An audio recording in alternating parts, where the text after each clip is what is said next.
মাদারীপুরের কালকিনিতে পানের বরজে আগুন লেগে ৫ চাষির প্রায় কোটি টাকার ক্ষয়ক্ষতি হয়েছে। রোববার ৩০ মার্চ বিকেলে কালকিনির পৌর এলাকার চর চেঙ্গামারা গ্রামে এই অগ্নিকাণ্ডের ঘটনা ঘটে। ভুক্তভোগী পরিবার ও এলাকাবাসী সূত্রে জানা গেছে, কালকিনি পৌর এলাকার দক্ষিণ ঠ্যাঙ্গামারা গ্রামের নূর ইসলাম ঘরামির ছেলে রুবেল ঘরামি তার নিজ জমিতে বিভিন্ন ধরনের আবর্জনা পোড়ানোর জন্য আগুন দেয়। পরে রুবেল ঘরামির দেওয়া আগুনে তার জমির পাশে পানের বরজ লেগে যায়। সেখান থেকে আগুন মুহূর্তের মধ্যে বেশ কয়েকটি পানের বরজে ছড়িয়ে পড়ে। পরে প্রায় ২ ঘন্টার চেষ্টায় স্থানীয়রা আগুন নেভাতে সক্ষম হন।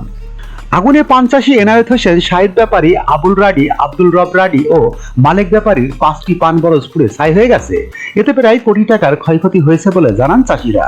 ক্ষতিগ্রস্ত পান চাষী এনায়েত হোসেন বলেন, রুবেল ঘরামি তার নিজ জমিতে আগুন দেয়, আর সেই আগুন এসে আমাদের ৫টি পান বরজ পুড়ে ছাই হয়ে গেছে। এতে আমাদের প্রায় কোটি টাকার ক্ষতি হয়েছে। আমরা এখন কিভাবে বাঁচবো? কালকিনি উপজেলা ফায়ার সার্ভিস কর্মকর্তা মোহাম্মদ খোকন বলেন, আগুন লাগার অনেক সময় পরে আমরা খবর পেয়েছি, তবে আমরা সেখানে উপস্থিত হওয়ার আগে স্থানীয়রা আগুন নিয়ন্ত্রণে এনেছে। কালকিনি উপজেলা নির্বাহী কর্মকর্তা ইউনো উত্তম কুমার দাস বলেন, অগ্নিকাণ্ডে ক্ষতিগ্রস্ত পরিবারকে সহায়তা দেওয়া হবে। ASBD 24 সত্য প্রকাশে প্রতিশ্রুতিবদ্ধ। চ্যানেলটি সাবস্ক্রাইব করুন।